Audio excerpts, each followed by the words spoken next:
Hola Comadres, welcome to another episode of Comadreando podcast. I'm your host Marcy, and today we have an amazing guest. Her name's Tiffany, and I will let her introduce herself. Who are you? Hey, I'm Tiffany, the voice behind Fidgets and Fries. Um, I'm an autistic mom, storyteller, advocate.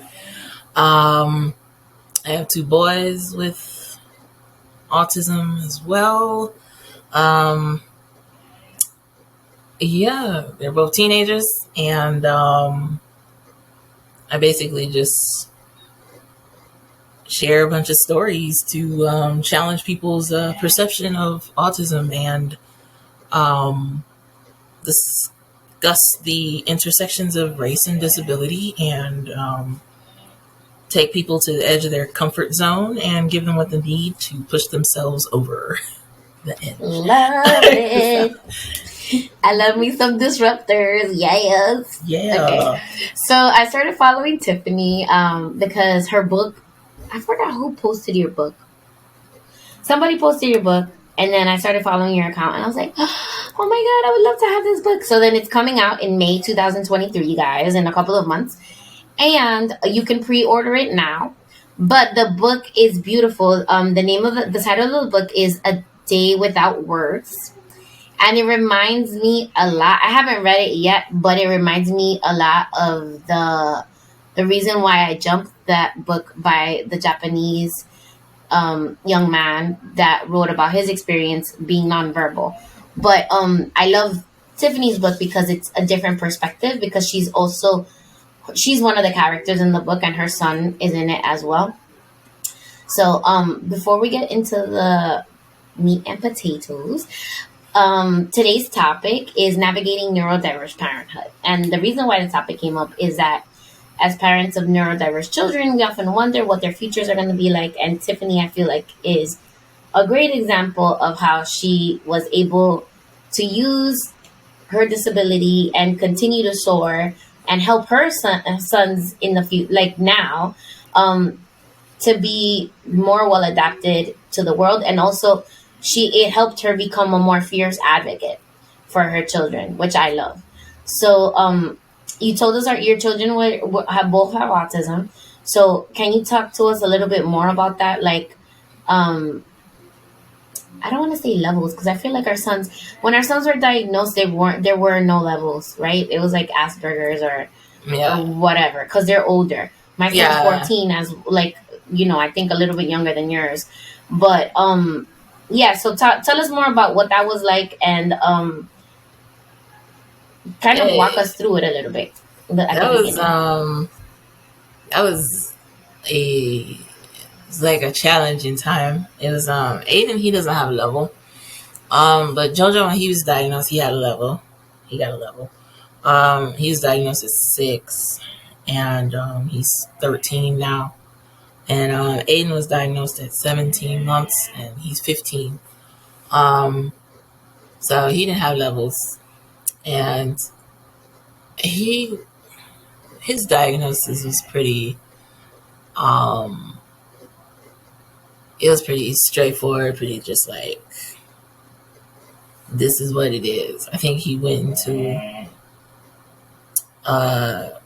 actually we was watching TV one day, and this was like around the time when they were showing like autism speech commercials like all the time, like around the clock. And I think it was like 1 in 250 at the time or something like that. Oops, excuse me. And my mom was like, hey, what you gotta get? You should get him looked at, because he wasn't speaking then. He was like 13, 14 months. And I was like, still not speaking, still not. Trying to like connect with anyone. And he's our first baby, so we're like, we don't know what's good and what's, what's to be concerning and stuff. And it took us about a month to get in with ECI, and then that's early childhood intervention. and then it took a couple of more months to get in with to see a developmental pediatrician, which we kind of looked up because they said the wait list was like a year long. Someone canceled or something, and That's great. we was able to get it early. And he was diagnosed like pretty quick with him. And then he had a appointment with the state as well, so they kind of like linked up kind of like at the same time, because we were supposed to do the one with the state first and then wait like that whole year before we got in to see the developmental pediatrician. So he was diagnosed with a clinical psychologist with the state, and she just took like 2 seconds to look at him, and then she was just like, autism. I was like, okay. And then afterwards came the like paperwork and stuff, and like asking the questions and stuff, but just from like seeing him observing his behavior, and how he was behaving in the office and things. So we got that diagnosis, and that was pretty rough. I just like dang, okay. It was wild. JoJo's was in a lot of ways harder, I guess, because I pretty much knew he was when he was like 3. Okay. And he talked, and he would interact with us, and he would talk, but at school he talked to no one. He didn't like connect with anyone. He had some behaviors that were different than all the other kids and things, and then the doctors would tell, let's just wait and see. We'll wait and see. We'll wait and see. And so I waited, and I, for like 3 years, and then I was just like, it got like, I don't want to say worse, but it got more concerning. And over that 3-year period, and I was like, he could have been having help in those 3 years. So and then he was diagnosed, and his is like a lot harder because he's like me, and so like you feel like you and know more of what he's like going through, like so you have that same type of feelings and stuff. And I know like one time he was in school, and he was still in school, and he came home and he asked me if something was wrong with him, and I was like, no, like, why did you ask that? And he said, because no one wants to play with me, or no one wants to be with me. And I was like, because that's around the time you notice that the kids treat you differently. Yeah. And that was around the time, and I was like, nah, we have to do something to help him, and that starts with understanding who he is, and if he has any diagnoses, we have to find out what it is that we can help him with, and not just so he can like have friends and stuff, just so he can understand himself. Yeah. And know that something's not wrong with him. He's just different. Yeah. Yeah. And that's who he is. And but those journeys was like hard in like the beginning, because it's just like, you're telling me about JoJo's journey, and I was getting teary eyed because like, it's hard, especially as a kid. Like, you don't understand.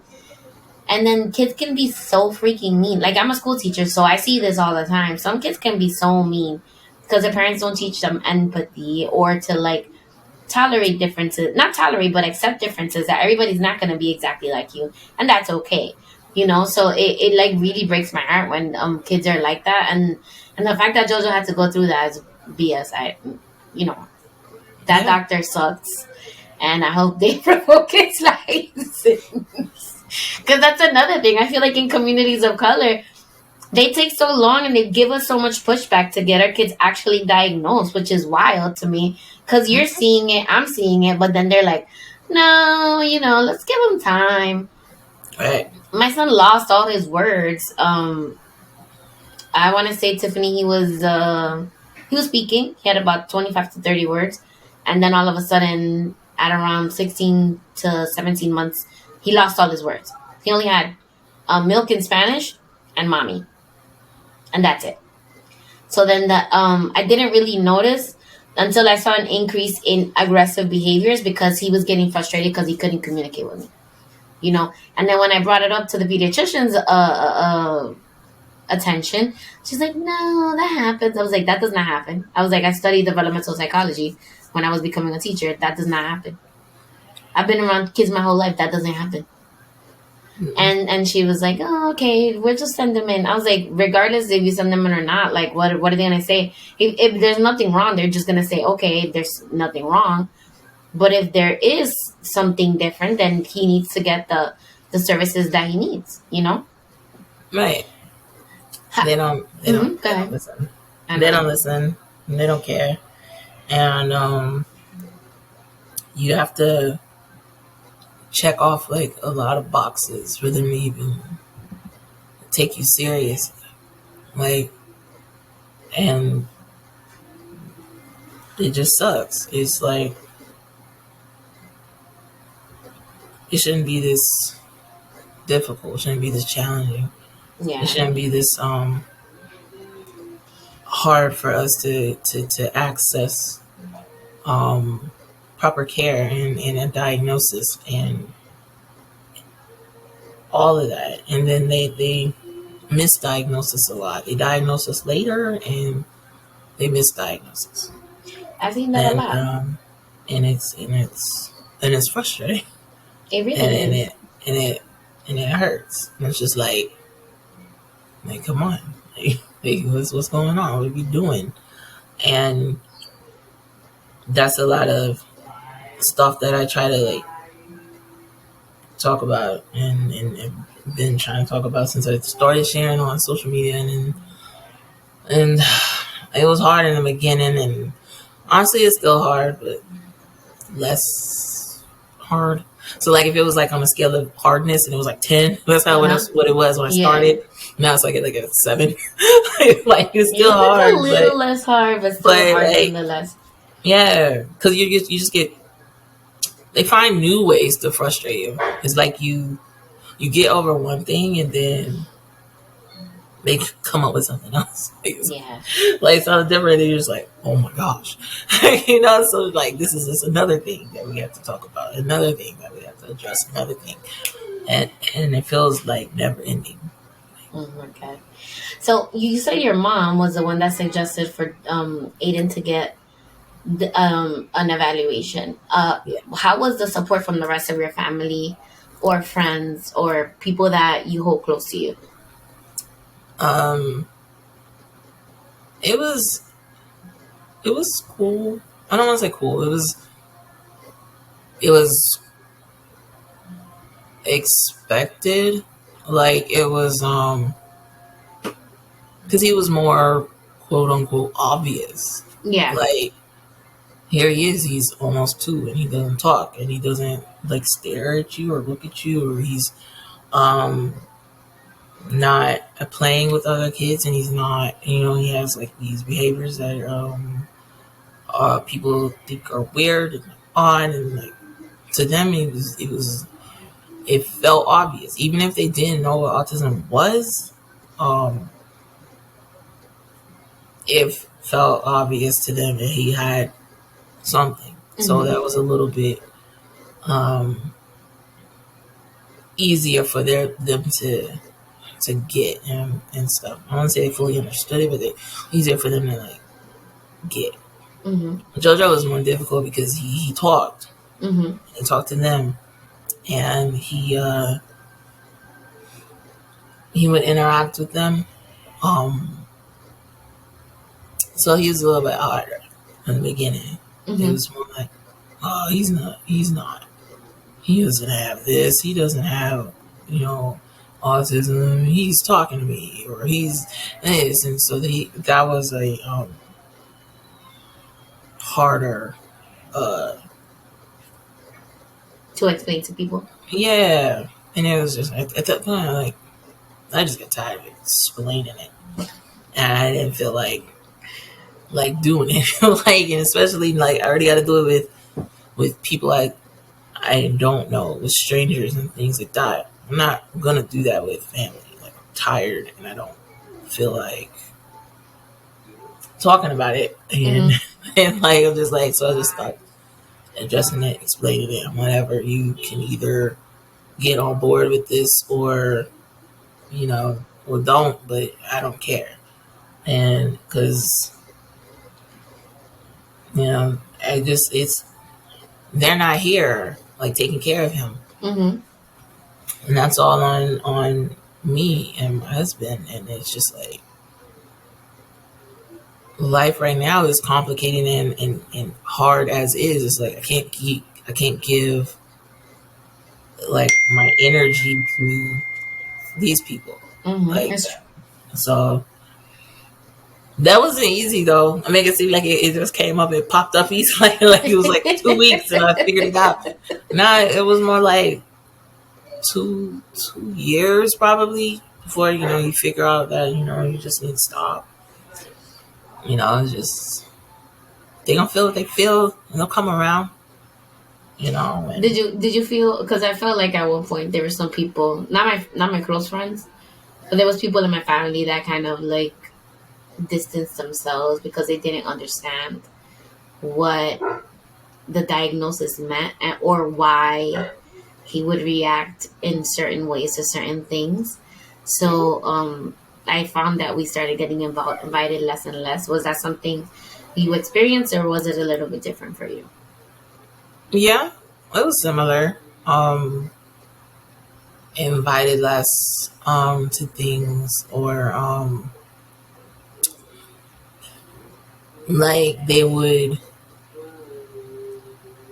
like watch their cousins more, like sleepovers and things like that, and they wouldn't really like watch our boys, things like that. You kind of like you picked up on that. It was very sucky, like, and then and since we had like my grandma, she was really good. She was she watched them when she could. But she was like probably like the only one really who could or did or anything like that. My mom couldn't really like do it. She's like, she has MS, so it was a lot of like okay, health complications. They run, like she can't go get them and things like that. So, but yeah, we noticed that a lot and things like that. But it was like a mixed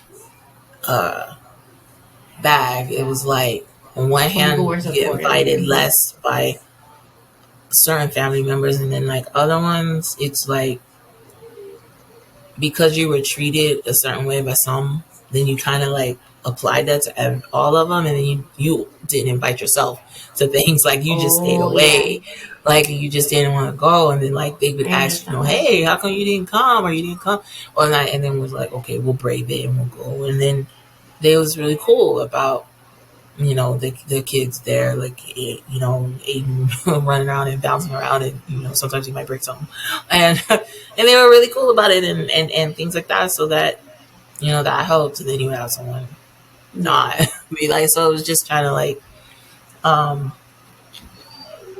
figure out which ones were okay and which ones weren't, and then but for the most part everyone's good now. So tell the audience, because I already follow your account, but tell the audience a little bit more about Aiden and JoJo. Like, what are their personalities like? What kind of stuff are they into? Like, what makes them sparkle? Like, I know one of them likes to cook, but I can't remember if it's JoJo or Aiden. Oh, that's JoJo. JoJo's our chef. He's like he gets into something and then he goes all the way in. So he loves to like cook things and like create things and all of that. And he's like his dad, and they watch the cooking videos to like to know follow the how to recipe. do it. And then I'm over here all frustrated and stuff because I just need to read it. I can't watch someone do it. I just need to print it so I can read it and I can go. But they're like a visual, very, very visual. Yeah, So visual, and then they have to do while they're watching, right? So yeah. He'll watch something, then sometimes he'll watch it all the way through. Then he kind of gets like an idea, and then when he gets started, he doesn't have to like stop it as much or things like that. But he still has to watch it. And I'm like, just print one, like just print something, like so we can like go do it. Like, no, I just want to watch it and go. So, but he's our chef. He cooks like everything. He did like last year. Well, not last year because it's the brand new year already. No, I'm confused. It's like early January. So I'm gonna say last. I meant the year before. Okay. He did a beef Wellington for Thanksgiving.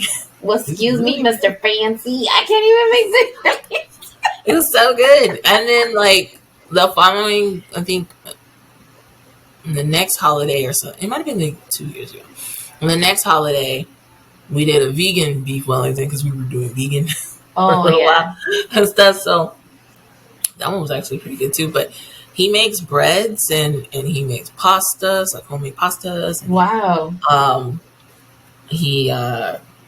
He grills and he barbecues and all that stuff. Like he likes to do those things and create things. And now he's stuck on art right now, so he's doing a lot of drawing. Nice. A lot of comic book characters, comic strips, right now. Yeah. So like he's studying the drawing styles of his favorite comic book artists and blending them together and creating this different types of styles of his favorite comic book characters. So he's doing that right now. That's but he's very, very, very, very intelligent. like just like wild. It's like he has a fact for everything you say. Like you don't even know where it comes from. Like you're like, I don't know about this almond butter, and then he'll be like, almond butter was created and yada yada yada yada. But and I'm just sitting there like, what? Like you're talking about this, or like something like he just like has I'm like, where are we learning this stuff at? Like, well, how do you have a fact for everything we're talking about? They research or they listen. Yeah. And they just absorb things and you're just like, what? Like, where did you get it from?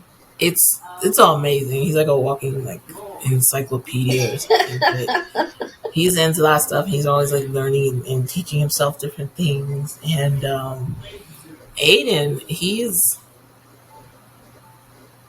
like the perfect mixture of myself and dad.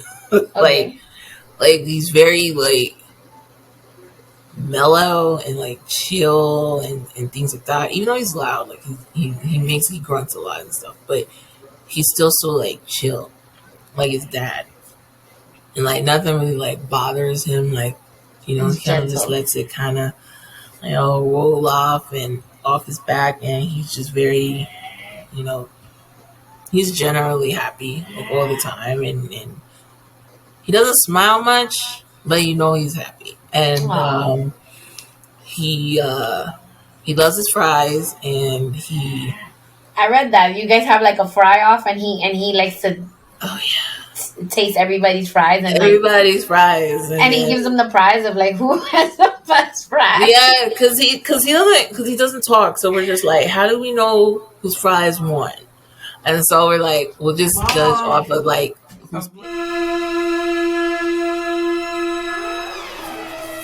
He's so funny. Sorry about that. No, I'm used to it. So how does Jojo decide on who won the fry contest? Oh, you mean Aiden? Yeah. Aiden, sorry. Yeah, whoever's play he finishes. He's very, Oh. like, that's one thing, like, he's very particular about fries. He loves fries, but he won't eat the ones he doesn't like at all. Oh, So okay. he'll just like, so we're kind of like, whose fries is he gonna eat? And then if he finishes them, that's the winner. So we Okay. kind of just sit back and then see who won. I mean, see whose fries he finishes, and then whose fries he wants more of, and I'm like, that's the winner. And we do it once a year on his That's birthday. awesome. And that's when we do all three of us doing it, but then we make like homemade fries throughout the year, like Nice. just one of us or something. Aiden's favorite cut is like, I think, like the shoestring fry.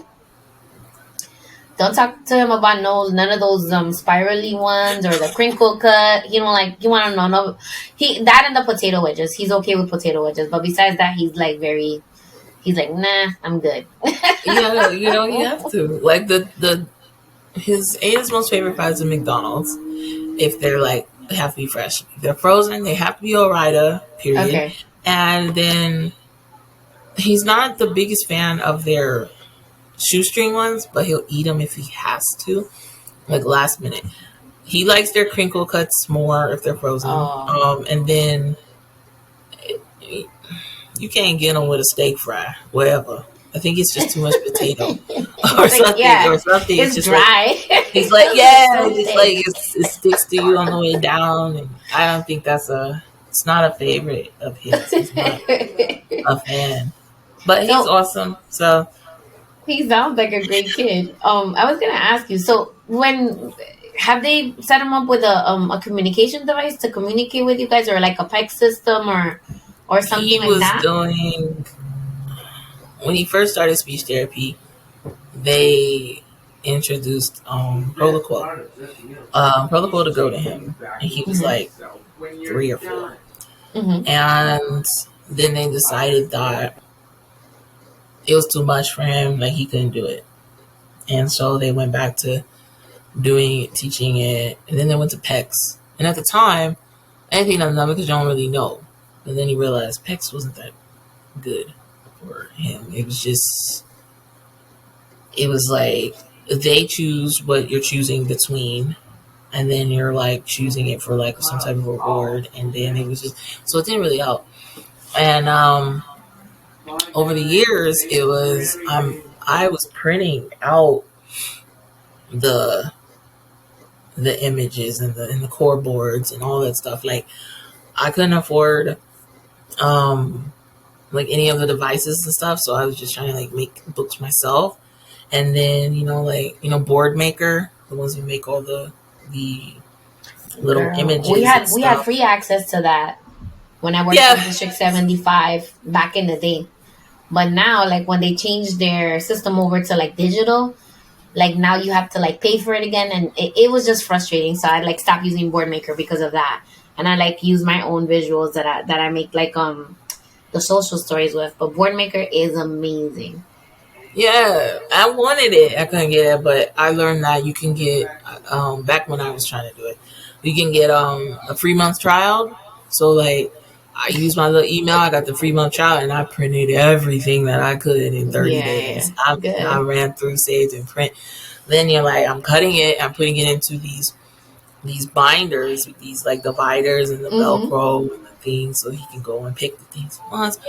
And then I realized, he was going through and he was flipping through the pages to find the things that he wanted. So he wasn't just grabbing like cup and then like, here, cup, give it to you. He was doing like cup, ice, straw, juice. Oh my God. Like things like that. So I'm like, I'm telling the therapist, I'm like, I think he's ready. Can we try? Not. They was just not on board with it at all. And I was just like, man, this is wild. Then Autism Speaks came out with a I don't know if it's a program or a thing you can apply to get it felt like a contest, but I don't know how to describe those things. But you apply, and they only had 25 iPads that they would give to. So you apply and So you kind of tell like them, a scholarship in a way. yeah, and that always felt weird to me when you think about it. Like this big giant organization, you only have 25 iPads to give away.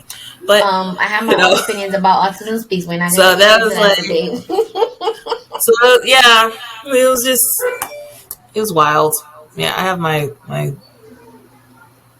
thoughts of them. I'm not like deep into hate, you know. So it's just No, like I but don't I hate don't. them. It's just I But it's feel like just certain I things feel need to like, change. yeah, I feel that way. I feel that way. But they helped me get a lot of resources that they're. I used to just go to their walks for the resources, Mm, and because they have nice resource fairs. Like yeah. everybody that's in the area would be there. Like all the speech therapists booths would be there, and OTs would be there, and um, some physical therapists, and that's how we learned about different programs to sign up for. Like we signed up for HIP, which I would have never learned anything about, which is basically um, a program where if your child receives Medicaid, but they also have commercial insurance or something like through their dad's Mm-hmm. job, they will reimburse you what you're paying in your employer insurance. So like Oh. whatever comes out of like my husband's check for our Blue Cross Blue Shield, they pay it back to us. And Ooh. so, and Okay. I would have never known that if I didn't go to the. I want to say they said that I don't want to say every state has this program, but I think they said most do. Type of program. It Yeah, might not look be it up. called HIP in other states, You but it know, might be every called state something has, they will always else. name it something else. And you're just like, what? Can't Yeah, y'all just have like a standard? like yeah, just like label it all across the board, guys. Like in New York I City, we have Medicaid Service Coordination, which is like, the Medicaid waiver program. So with that one, you go in and you can get respite, ComHab, and all these other services. But then every other state has a different name for it. And then like, let's say you move to another state, how are you gonna know? You're not gonna know. Nobody's gonna be like, hey, you have autism, let me come and give you some resources. It's like you have to dig really hard, and then sometimes you don't even find the resources that you need. exactly, and that's a lot of the problems that we have. Like, even within your own state, when you move from place to place and place to place, you don't Mm-hmm. know everything. You don't know what's all here and what's there, and what happens and what doesn't happen, and it's just like even the Medicaid type insurances that the kids do have because of their disability, even Mm-hmm. that's different from area to area. Like in one Yeah. area, it's ran by like AmeriGroup, and then I moved to a different area. AmeriGroup's not there, so I got to get Superior. And then Oh. but then they have different benefits on there, and then this one has different, and so you're just all these things you're trying to learn and do, and you're just like, why is this not the same? It's in the same state. It's in the same thing. What are we doing? And so it's just like it's a lot, and It's a constant work. like yeah, it's a lot. Always, all the time.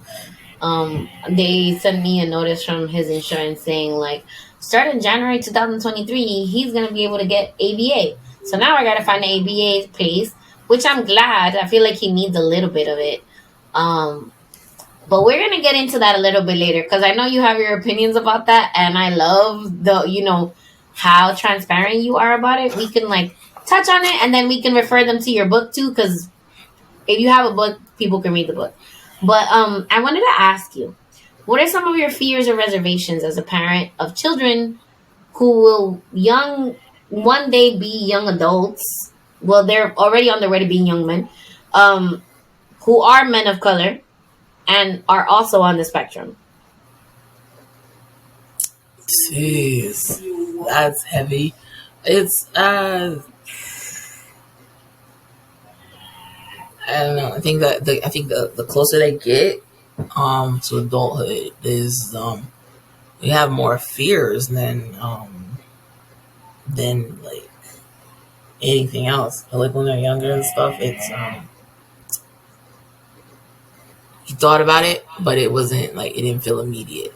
Not that they're And still then, cute and people are, yeah, okay with it. But then as they yeah. get older, When you they get start older, being it's seen as a there. threat.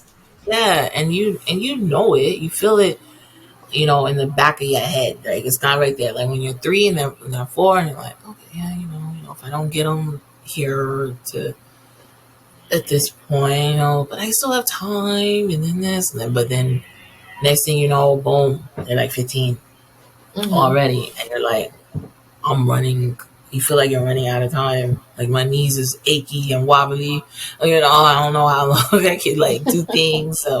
I can't do stairs, right? I got all these chronic pains and things, and now you're like staring down like guardianship for one, and then trying to figure out what the other one is gonna do, and how he'll be, and trying to figure out special needs trust and living wills and different things. So you have all that you're worrying about, and then you're trying to figure out how are they going to navigate like life, outside when it was already hard for them right now, just as teenagers and younger. Um, like this world, they're just going to look at them. They're just going to see like black man, and they already Yeah. see that. And I was just like, and they don't, because as their parent, they don't have the face of a man Yeah. yet.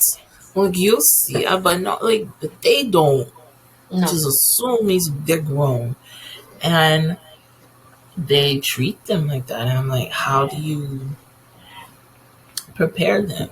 How do you prepare yourself to prepare them? And that's the biggest thing too. so it's a lot. It's a lot of different. I'm feeling more fears. Yeah, I definitely like understand where you're coming from with that, and like, of course, people are calling. I understand where you're coming from with that, and it's just hard. Like it's hard to like picture what their futures are gonna be like, and that my biggest fear is that somebody's gonna look at him and think he's a threat, and then like proceed to do something to him if I'm not around, and he's an adult. Well, kind of an adult, because I feel like he's not. To me, he's always gonna be my baby, but not everybody sees him like that in society. So that's one of the biggest things. And as men of color, they already have one strike against them, right? But then now we're adding the extra layer that they have a disability, and then limited communication too. And then because of the fact that they're on the spectrum, at least Aiden, he doesn't always comply with orders. So like that scares the shit out of me, because I don't know, if somebody's gonna take it a certain way and then they're gonna put hands on him or something like that. Which is, like it's like a dark topic to bring up, but like it's a reality. Like I feel like people should know what it's like for us as moms of children that have autism and that are men of color. Yeah, all the time. I'm always trying to talk it. I'm always trying to share that, and I'm always trying to get people to see that, and you get pushed back. I don't care, but it's like life's too short for me to be caring about people who don't have the range to understand my experiences. Like it's really like not. So I'm just like, you have to share. You have to share, and there's a lot of people who can relate to what I share and what I say, but they're afraid to talk. I'm afraid to share it, and I'm just like, it's cool. I got you. I'm gonna share it until you're like, ready. I got everybody. So, yeah, so you're ready to share. I got you. It's cool. I just, it's like I don't think a lot of people within the community understand that. Yeah, and you have to keep pushing that. You have to keep sharing that. You have to keep putting that in their face. So like this big old unmasking push thing they're doing. It's very I don't know that. Like I don't know. Like I can't do that. I don't know it. I don't understand it. I don't get it. I mean, proud for them, but I can't do that. And even for someone like Aiden, who never masks, Mm-hmm. And then look at all the stuff that happens to him. And unmasking for us isn't safe. Like, and you know, to see like so many almost throw it in your face, like it's like a, if you don't do it, it's bad. Like that's what happened last week. I was just like, hey, don't you know it's not safe to unmask? Don't you know I'm not gonna live In hostile mask off? environments too. Yeah, Exactly. you know, and well, then that's just you being short-sighted and abusive, and we deserve to be free. And I'm just sitting there like, well, you need to work with your buddies, your brothers, your cousins, your parents. Help them, because then that will help me be free, more Yeah, free. it's true. You know, I can't live like you do, and I like, you know, that would be nice, you know, but we're not there. So until we get there, you know, I have to do what I have to do, and I'm great. And one of the children that I have does not mask at all, and I don't even know if that's does not mask at all. And there's a lot of things that I have been taught how to do, like taught how to mask in certain situations. Either it was like deliberately taught to me because, you know, you have to have that talk. You know, you're you know. I think pretty much all of us have had it at one point. So we're going this place, and remember that you can't do this, XYZ. You know, I feel like as women of color, this happens to us a lot, right? Like we need to like blend in. So it's like they tell us the proper way to behave so that we won't stand out and have attention called to us. But like I know as a person that's neurodiverse, there's another layer to that, you know, because Right. but like you said, like easy. it's not easy, and then to be able to unmask, you have to be able to feel safe. And right now, the way that the climate is going, yes, it is quote unquote getting better, but it's still not there. So until then, we're gonna like people are gonna continue to mask. If you want your loved ones that are neurodiverse to unmask in front of you, then you need to create those safe spaces where they're not gonna feel judged, where they're not gonna be called out or told, "Hey, stop doing that. That's bothering me." Because the thing is, people, neurodiverse people mask to accommodate neurotypicals. It's not for themselves. It's to accommodate y'all. So think about that next time you ask somebody to unmask, right? Right. Exactly. And it's not easy. It's not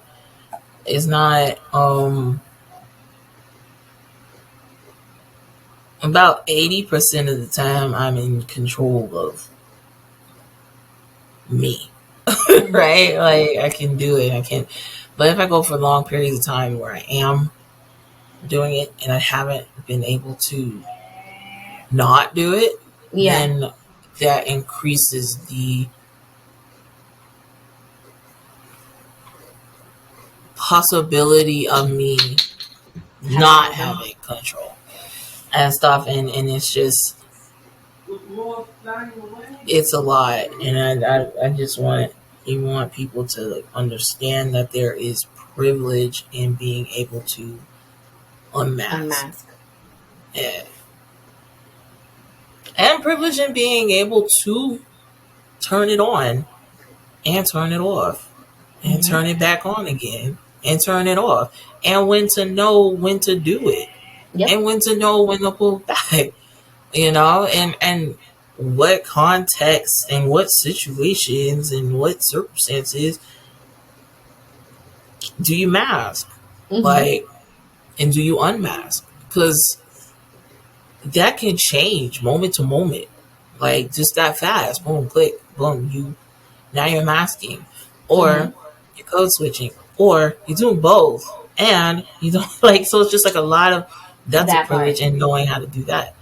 And a lot of people who talk about these issues and trying to drill it into our head and try to teach us that and try to treat us like we all experience disability in the same way, they don't understand it. And you know, And I'm just here trying to remind the people. Like, yeah. I mean, you're doing an amazing job. I really appreciate the work that you do, and that you're like, I feel like you're the mouthpiece a lot of the time for people that are neurodiverse, that are, for other people to see your side of like the reasoning behind your thoughts and your opinions about that. So I was gonna ask you, Tiffany, when did you find out that you were neurodiverse, and like how did that affect your parenting? It was suspected when I was like, I don't know, I was 13, 14, something like that. Okay. And then but I guess, we didn't go any further with like testing or anything. This is, Asperger's sounded worse than anxiety. So, it's just like, walk away with a diagnosis of depression and severe anxiety. And then diagnosed officially when I was 18. And I was at college, and freshman in college. And I lost a pen, and it was the most raggedy pen you could ever see. It had a troll topper. It was broken, but it was your pen. It fit my fingers really good, and I lost it. And I had a test, and I missed the test. A test that I knew I was going to pass, but I missed it. And I melted down, missed it. Stayed in my room for like 2 days or something. And I needed a note. And I was told it was easier to get into psych services for the note than it was to go to the university nurse. Yeah. I ain't questioning. It didn't seem like it was easier, but whatever. You go in and you had to say, hey, I'm having like an emergency mental thing, then they'll see you, quicker so they can talk to you and go through, what you're going through. So I guess they feel like, let's handle those situations fast before they, won't hurt themselves. And so I'm just in there. I'm like, I just need this note. And that's what I tell them when I'm in there. I was like, I need the note for class so I can retake this test. And sitting there and talking to him for about 15 minutes, and he's like, have you heard of Asperger's? And I'm like, what? So it's just like, yeah, I heard of it, but I wasn't about to be sitting up in here for that. I was like, then I like asked, was this going to give me the note? And so go through a few more testing, and I talk to them more, and that's when he feels like that diagnosis was appropriate, but he wanted to send me out to someone else. And so our second opinion. Go out to them, get diagnosed. And but I'm diagnosed in like 2003, right? So it's like internet is there, but it's not. It wasn't like it is now. Not like it is now. And Facebook was kind of like introduced like probably a couple of years or so later. And then it was only for college students, and it was. Girl, I remember. So I'm sitting there, I had MySpace and stuff, but it was just like. I was like, we right here. Same age, probably. Aging myself, but you're just like there was no neurodivergent community. There was no neurodiversity movement. There was no like, oh, embrace your autism. No, because I was diagnosed with Asperger's. I didn't know what autism was. Like that was that, right? And so it was just hide that. I didn't need that. Put that somewhere in a drawer. I have a family member who has a diagnosis of something that and I see how they treat him, and I don't want that. I don't want this. Hide that. Put it away. Tuck it away. Don't think about it, and kind of just do what I've been doing my whole life, which was struggling, but finding a way to make that struggle seem like it wasn't that big. So I did very good. I was really good at compensating for different things, and really people that got really, really close to me, they noticed, like different things that But then I had kids. Well, I had Aiden, and then he was diagnosed, and then I was like, oh crap. You know, I was like, you're like, oh crap, that came from me. Like, but then like, there's autistic people on my husband's side too, so I'm like, yeah. it came from I had a you. professor. Yeah, I had a professor. I had a professor that said, "This is It was a behavior class when I was doing my master's to be a teacher, and he said that usually genetically it comes from the father side of the family, but you know that's like I feel like unless you do like a real genetic test, like you really don't know.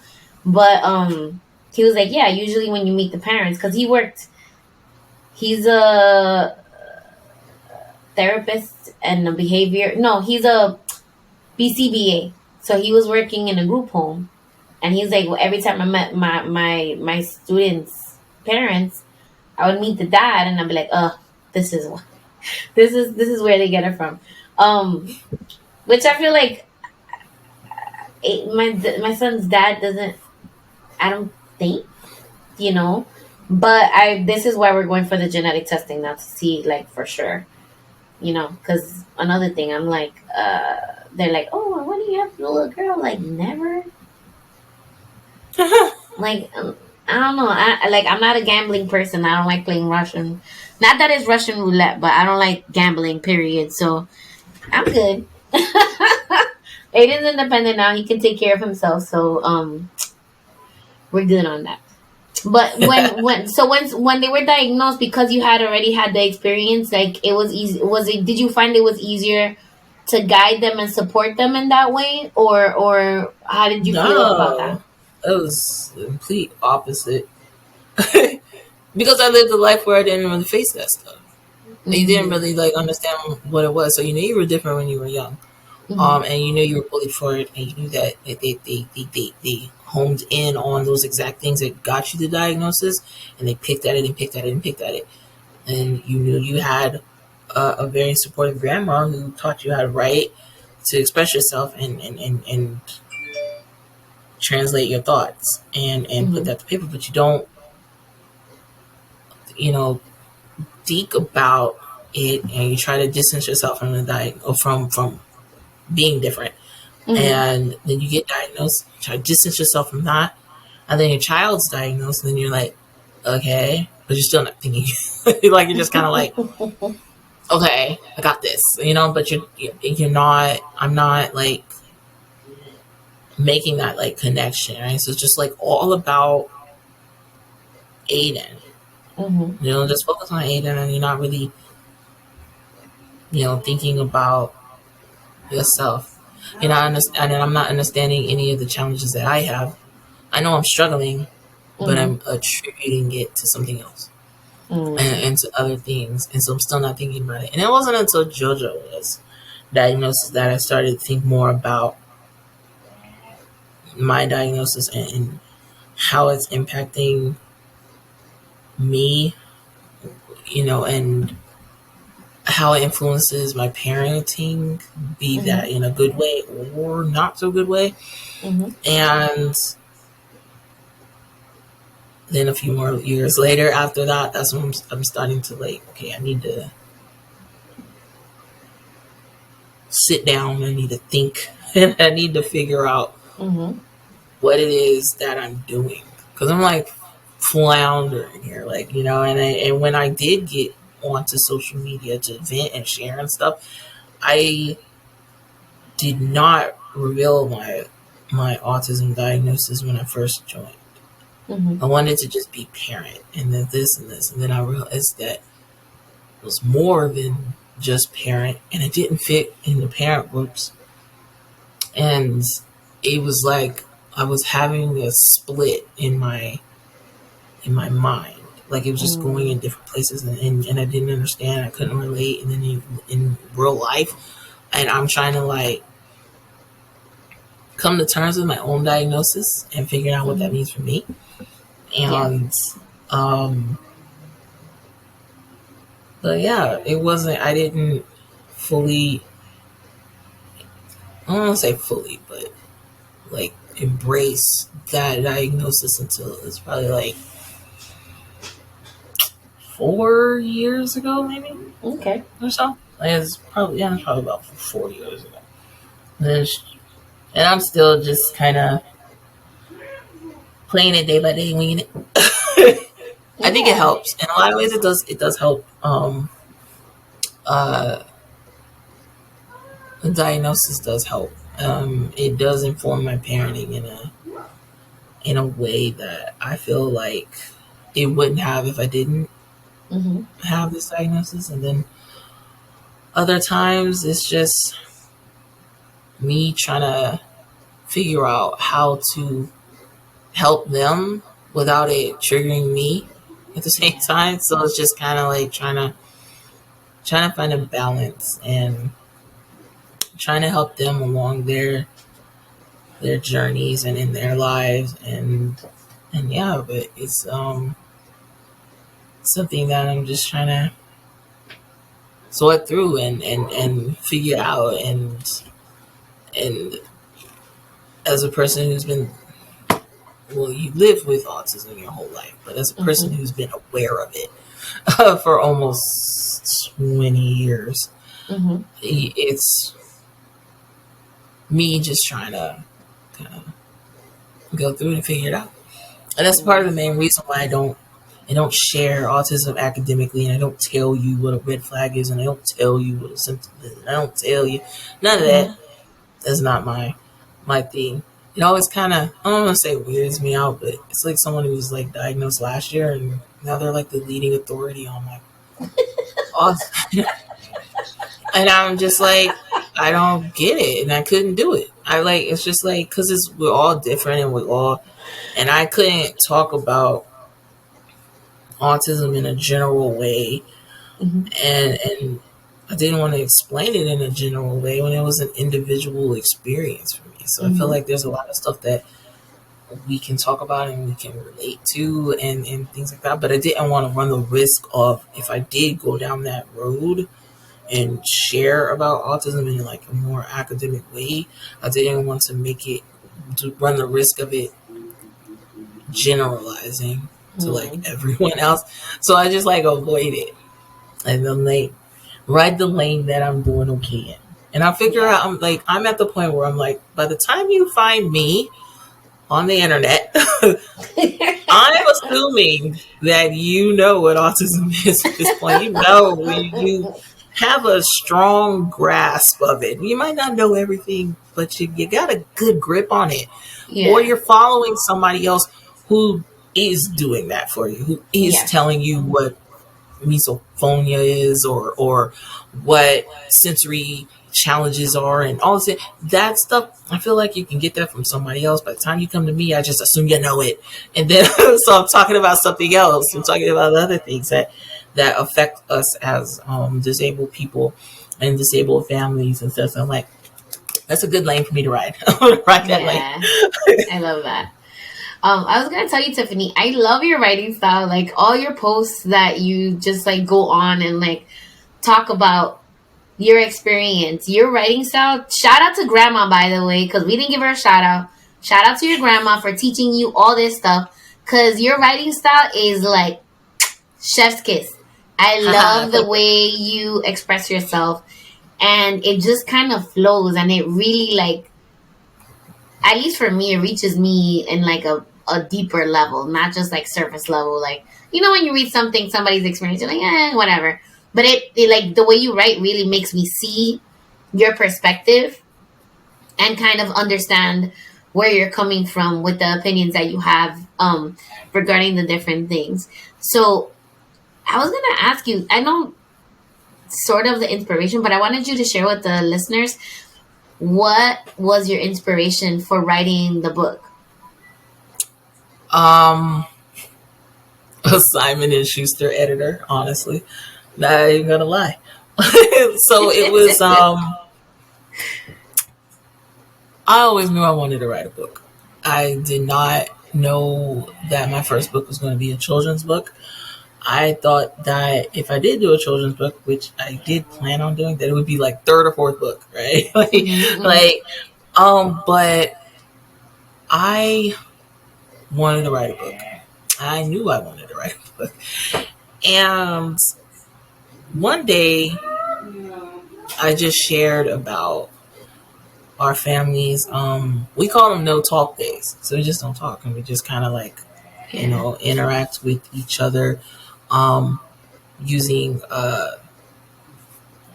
AAC devices and stuff. Oh, okay. And stuff. Yeah, because we wanted to, it was inspired by JoJo. He just said one day, how about we just talk like Aiden talks?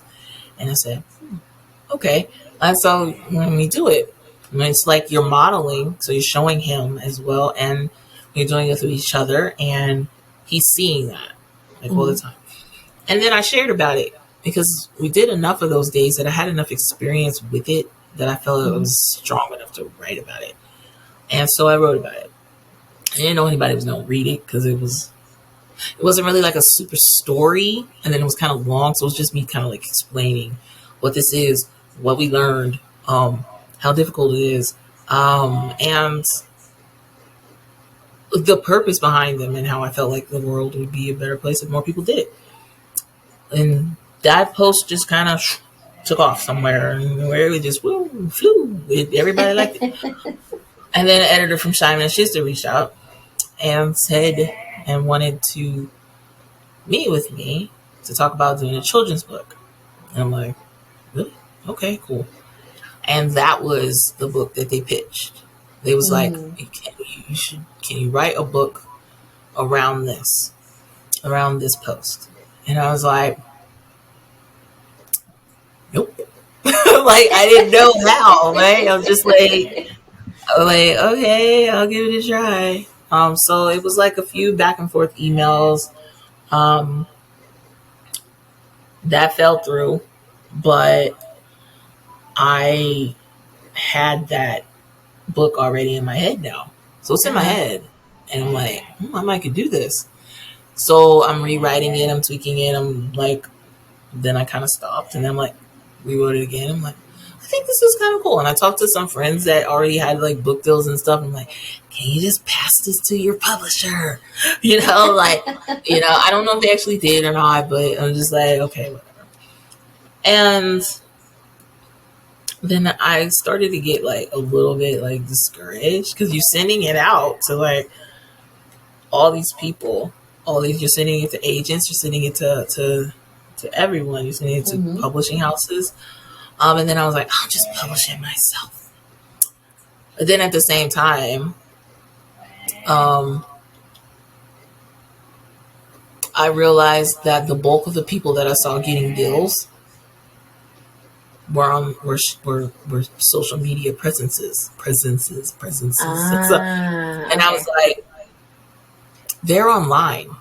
You can't find one publisher that doesn't have an Instagram account or an agent or a Twitter or what. I'm like, they're online.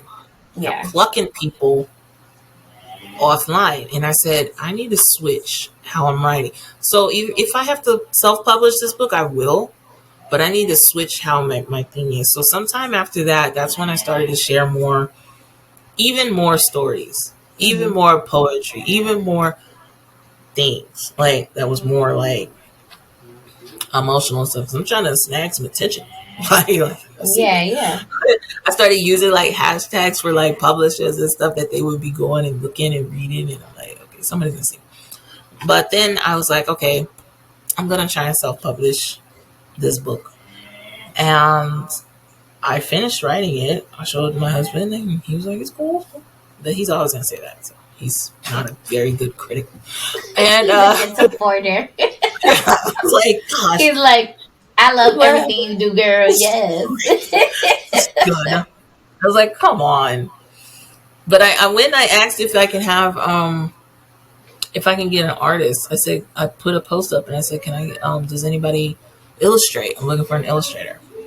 And I got like so many responses for that. Like, oh my God, this illustrate. The people that are not watching the people that are just listening and not watching the YouTube video, you need to go on YouTube and look at the framed cover art that she has behind her.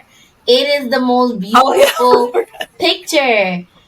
Like his artistic style. Oh wait, is it a woman or a man that Oh, it's a woman. Yeah, Oh, Kate. okay. Her Kate. artistic style is chef's kiss also. So it's like the combination of the words and the pictures is just Yo. beautiful, just so beautiful. She like knocked it out of the park, right? It was like, look, I'm trying to flip it around. Oh I my don't know if you can see it. god. Yes. Freaking amazing. But it was like the time that I went and I was like asking for illustrators.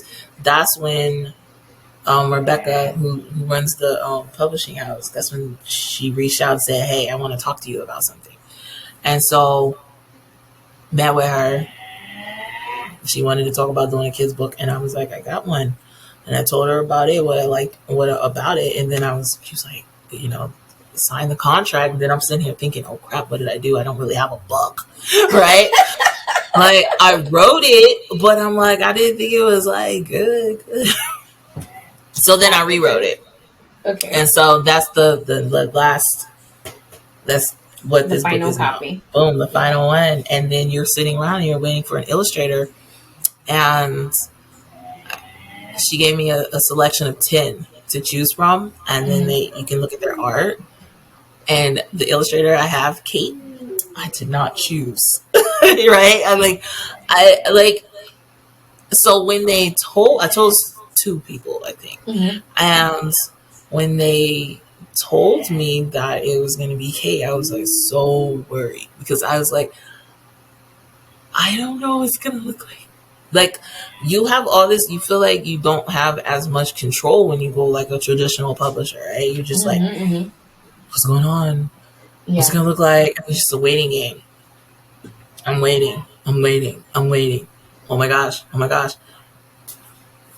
And then the first pieces came out. I'm like, oh my god! And then like, Kate did amazing, and we didn't even interact, like talk or speak with each other, or.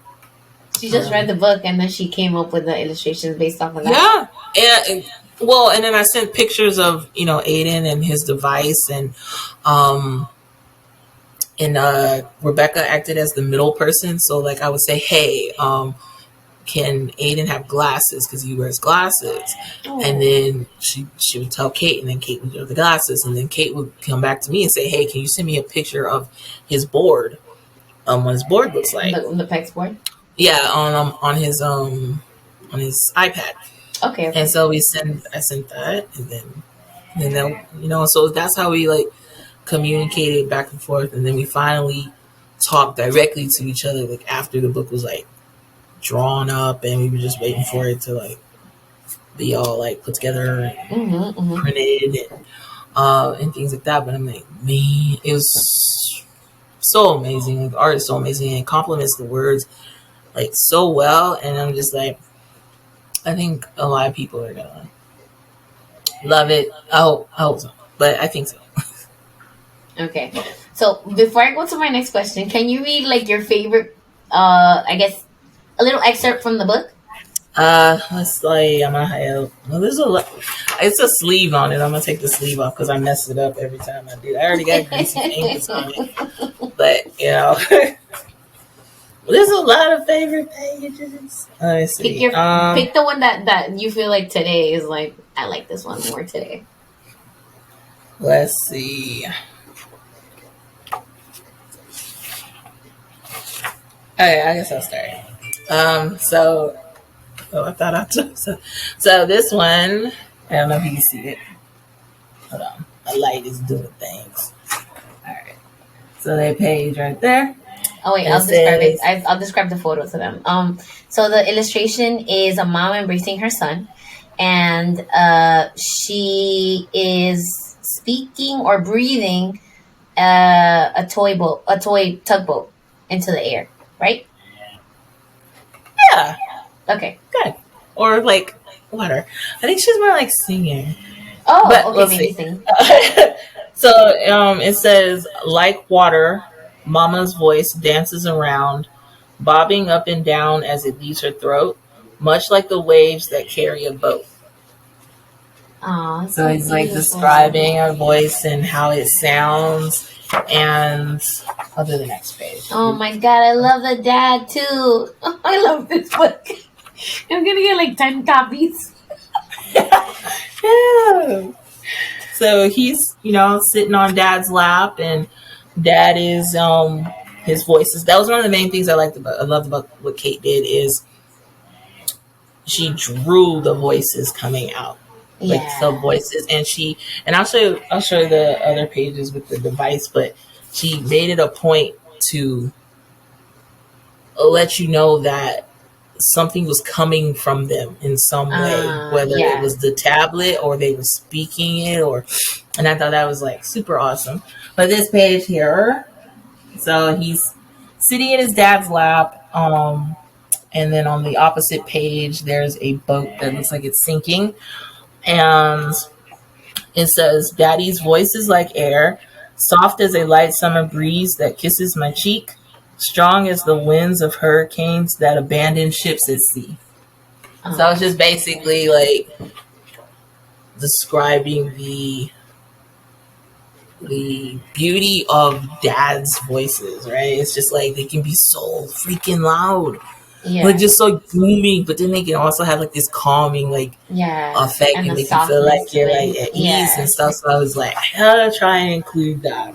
Yeah, this was one of the first pages that I saw that like I was like, and like cried because it was like, so here's the little one. Oh. And he's standing and he looks so small compared to all the big people and all the voices like just around him, and he's holding his little iPad, and this is Aiden's exact iPad, the same case, the same everything. Yeah. Awesome. Oh, and then the big people are speaking, but there's word bubbles coming out with questions. Oh yeah, word bubbles as well coming out, and they're walking around, and it's just like a busy scene, and he's just standing there looking so little. And it says, "All these people around me, diverse and unique, I hear them all, but they do not hear me." And so he's saying, "I do not speak." Oh my god! And so he's just like standing there, like I was like, oh, I was like ugly crying. And then I like this one. So like I was saying, she has everything coming off. Oh my god! So it's like it's coming off. So this one is like his iPad, and it has different pictures of animals. So like bird, turtle. I think that's a rabbit. I'm looking at it upside down. Yeah, it's a rabbit. It's a rabbit. And I want to say it's a fish, but his fingers are behind it. Or it's behind his fingers. And the bird is just floating up off flying off the page. And it says, "I was born like this, no voice from my lips. I am autistic. I use a tablet to be heard, pushing buttons with I'm going to redo this, y'all. Let me do it again. Rewind. All right, so I was born like this, no voice from my lips. I am autistic. I use a tablet to be heard, pushing buttons with pictures that speak my words." And so he's leaning over and getting his little read on, but it was just like, oh my God. Such a great book. I love your book. I'm like obsessed. So, Comadres, in the show notes, I will put a link so that you guys can pre-order Tiffany's book. And make sure you guys are gonna forget that you ordered it, and then all of a sudden, boom, and made like, present. Hi, what's up? Right? Okay, so I know you are a busy woman. You have 2 young men that require your attention, plus a husband, and you have a career, and you're a writer. So, tell me, what does self-care look like for you? Like, how do you pour back into Tiffany to get yourself, back to your center? I take a lot of drives. I travel a lot. I don't like to sit in one place. I need stuff to look forward to. I can't always afford stuff, but I try and do it. It's just like, I think that started up about a little bit after I got COVID in 2020. Like, it was like the first year COVID was like bad, and I got COVID, and it was like before they had the vaccine, and then they were telling you all in the news, it hurts black and brown people the most, and if you got under like us, so it was just like dang, I'm all of this, you know, and like you got Like I got all the things. yeah, and it just it sent me into like a it was bad. And then it's also around the time that I found the cyst in my head, and I just I was doing therapy, and she was telling me, you know, your mind can't hold the negative thought and the positive one at the same time.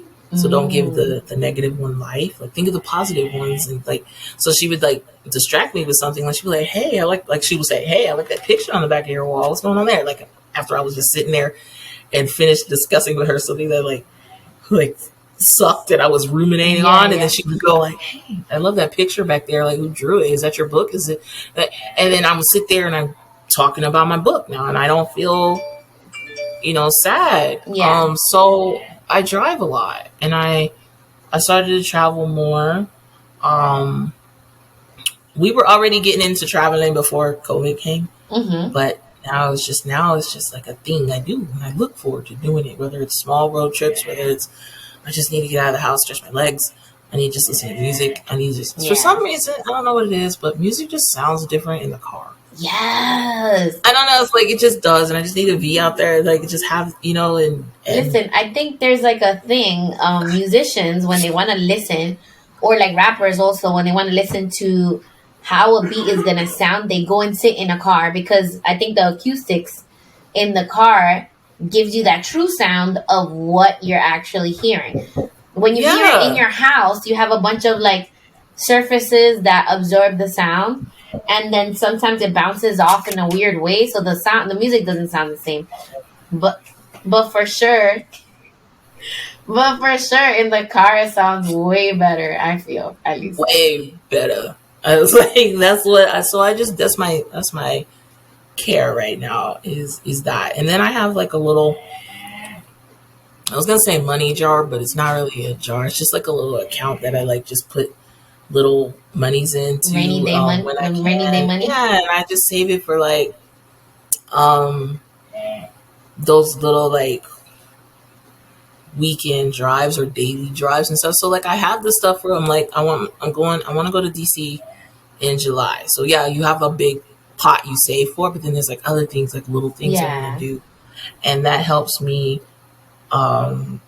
just get out and have something to do and have something to look forward to. My boys love rides, and it's just something that we do. We load up on snacks and we just get in the car and we just kind of go, and we just don't think about anything. No riding. There's something relaxing about that.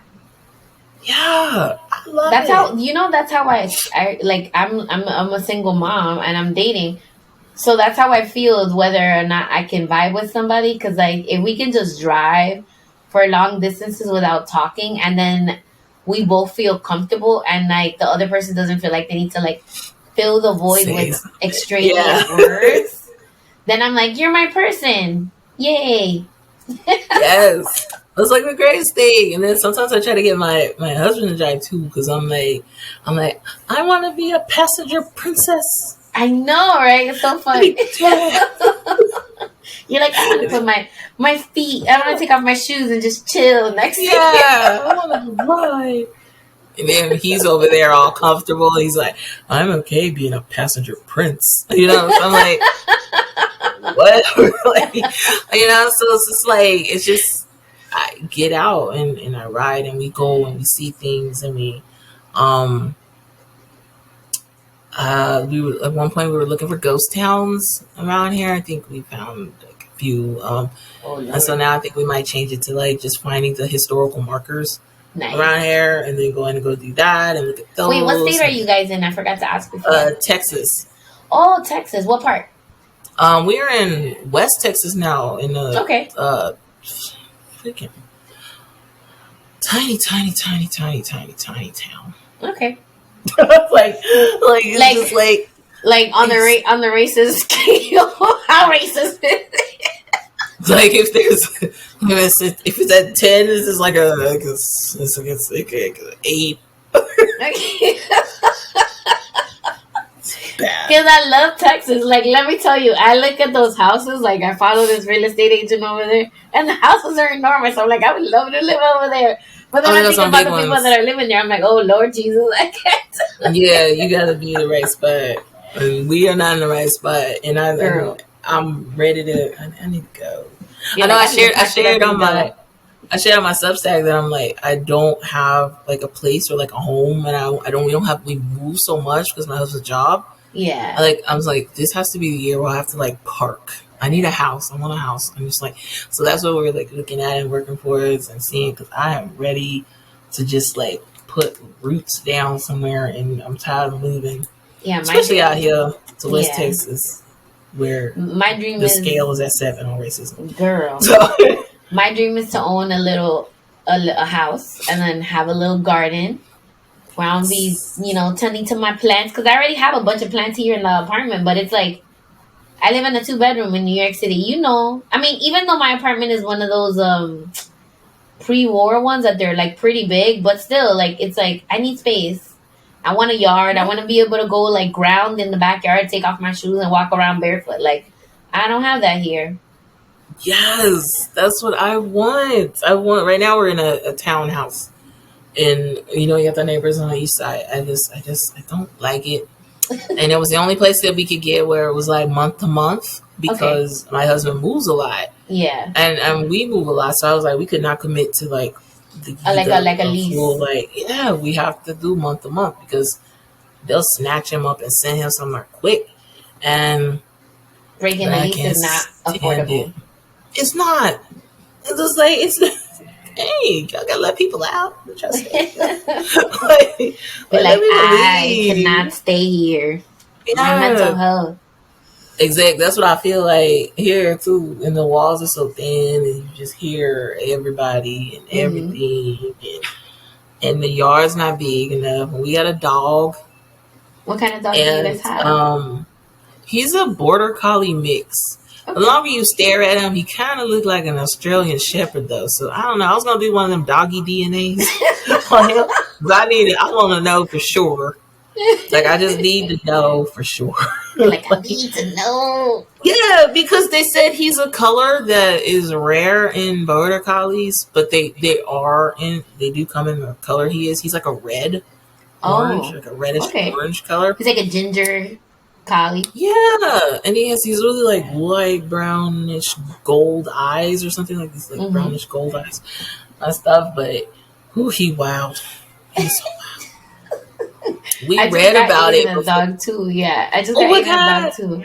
He's a Labradoodle. He's also like a rare color, because they're not supposed to be black.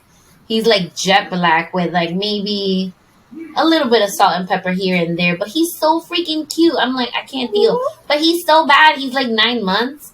He's like chewing on everything. You know how they do. I'm like, oh Lord. But Aiden is obsessed with him. He's like, hi there, little puppy. Like, he'll randomly like compliment him. He's like, oh, look at the hair. Oh, I like your haircut, Drogon. I'm like, I love you so much. That's so cute. Aiden pretty much ignores our dog. He's there, but in his defense, this dog is too extra. He does the most, right? But Aiden's chill, you were telling me. So yeah, exactly. I can imagine. He's like, we had a cat, so the cat act like is his people. So, and so she too much too. She a diva. She always got to sit on stuff and be everywhere. And I'm just like, boo. You ain't gotta be everywhere I am, and there she is, right? Yeah, no. Tell me you're a pet parent without telling me you're a pet parent. Like, you're in the bathroom. You can't use the bathroom by yourself ever again, because they're always there. Right there. And then, like, the worst thing I could have done was JoJo wanted a collar for the cat. Her name is Pretzel. And I don't know what made me do this, but I just was tired of him asking me. So I just went into the store and grabbed the collar. I didn't think anything. With the little dangly with the bell. Oh my God, it has a bell. That's all I hear. All I hear all night is a bell. And I'm like, I can't do this.